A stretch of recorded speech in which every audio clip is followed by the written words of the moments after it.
Bonjour à tous et à toutes, c'est Maintenance Méthode. Aujourd'hui, nous allons parler de la démarche TPM, qui signifie Total Productive Maintenance. Alors, au programme, nous allons parler de sa définition, de ses objectifs, de sa mise en place, ainsi que ses résultats. Si vous aimez par ailleurs ce type de contenu rapide et ludique, n'hésitez pas à commenter, liker la vidéo, ainsi que vous abonner à la chaîne YouTube. Petite remarque, n'hésitez pas aussi de partager cette vidéo, ce qui va permettre tout simplement d'augmenter notre communauté autour de la maintenance industrielle. C'est quoi une TPM? La TPM, c'est un acronyme venant de Total Productive Maintenance. C'est une démarche d'amélioration de la productivité, de la qualité, de la sécurité et de l'environnement visant la performance économique des entreprises. C'est une démarche d'amélioration continue visant 3 points. Total, donc tout ce qui est ressources humaines, procédures, locaux, matières, matériel. Productive, produire plus, produire bien du premier coup. Maintenance, prévenir, améliorer et maintenir les 5M. La démarche TPM est basée sur 5 principes. Le premier principe, c'est la construction d'un système permettant d'obtenir une production performante. Ce qui veut dire une optimisation des pertes et l'amélioration du TRS, taux de rendement synthétique, d'implanter une maintenance autonome, donc une maintenance effectuée par la production, donc ce sera une maintenance de niveau 1 voire 2 pour les habilitations, les formations du personnel. On va aussi privilégier la maintenance préventive ou améliorative, ainsi que la formation du personnel. Le deuxième principe, c'est la construction et le lancement des nouveaux produits et équipements. Donc là, on va plutôt parler de la gestion rapide et efficiente des lancements et mise en route de la production. Le troisième principe, c'est la construction d'un système permettant de maintenir la qualité.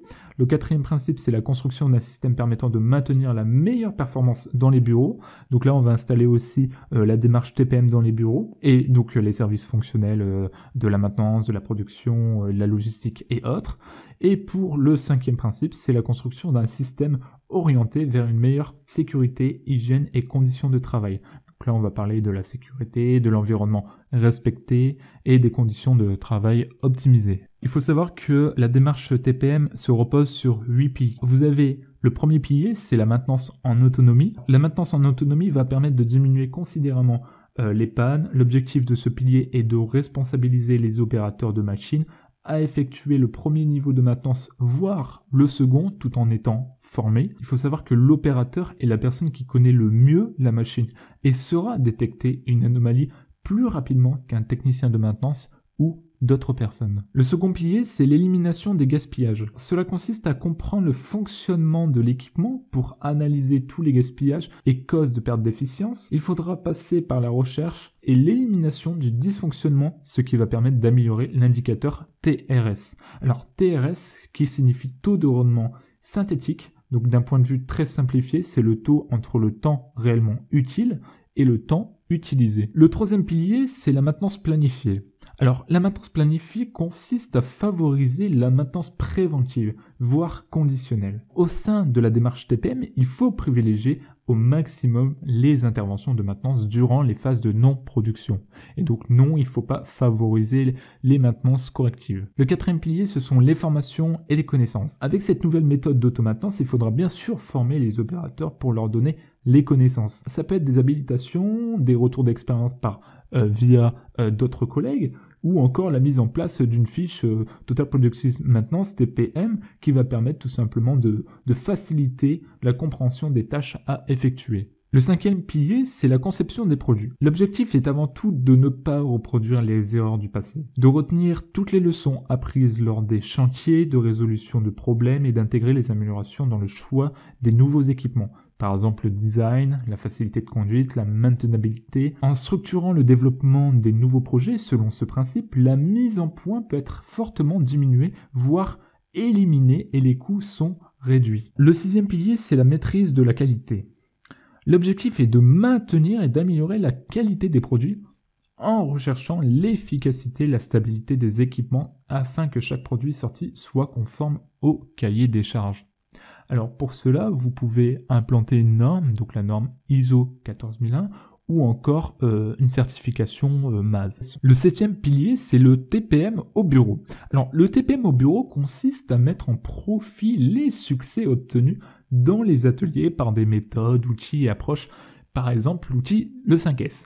Alors, il faut savoir que pour l'outil 5S, j'ai déjà effectué une vidéo dessus, donc je vais vous mettre le lien en commentaire et je vous conseille vivement de la regarder. Alors, le 8e pilier, c'est la sécurité et l'environnement. Donc, ce pilier vise à éliminer toute cause potentielle liée à la sécurité, l'environnement et aux conditions de travail. Quels sont les objectifs de la TPM? La démarche TPM a 5 objectifs. Améliorer le taux de rendement synthétique. Donc, il faut savoir que le TRS est un indicateur de performance entre le rapport du temps utile et le temps requis, tenant compte des arrêts, des pertes de fonctionnement, des temps perdus lors d'une production d'une mauvaise pièce. Si nous améliorons cet axe, nous allons diminuer les coûts de revient, réduire les besoins d'investissement, améliorer la flexibilité des moyens de production, améliorer la facilité de la maintenance des équipements. Le deuxième objectif, c'est diminuer les coûts de revient des produits. La définition du coût de revient est la performance des équipements sur les surcoûts de production. Vous avez le surcoût direct, donc c'est la surconsommation de matière, d'énergie,